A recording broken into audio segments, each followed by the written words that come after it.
আসসালামু আলাইকুম। আজকে আমি আপনাদের ছোট্ট ইসলামিক একটি শিক্ষণীয় গল্প শোনাবো।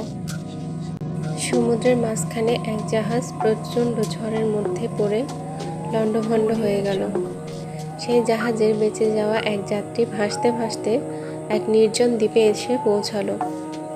জ্ঞান ফেরার পর প্রথমেই সে আল্লাহর কাছে প্রাণ খুলে ধন্যবাদ জানালো তার জীবন বাঁচানোর জন্য। প্রতিদিন সে দ্বীপের তীরে এসে বসে থাকতো যদি কোনো জাহাজ সেদিকে আসে এই আশায়, কিন্তু প্রতিদিনই তাকে হতাশ হয়ে ফিরে আসতে হতো।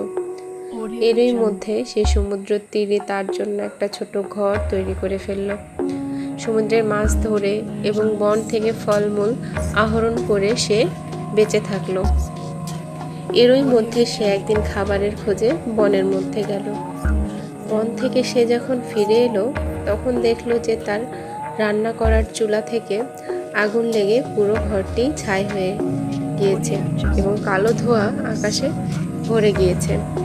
লোকটি চিৎকার করে উঠল, হায় আল্লাহ, তুমি আমার ভাগ্যে এটাও রেখেছিলে। পরদিন সকালে এক জাহাজের আওয়াজে তার ঘুম ভাঙল। জাহাজটি সে দ্বীপের দিকে তাকে উদ্ধার করার জন্যই আসছিল। সে অবাক হয়ে বলল, তোমরা কিভাবে জানলে যে আমি এখানে আটকে পড়ে আছি? জাহাজের ক্যাপ্টেন জানালো, তোমরা জানো ধোঁয়ার সংকেত দেখে। ধন্যবাদ সবাইকে।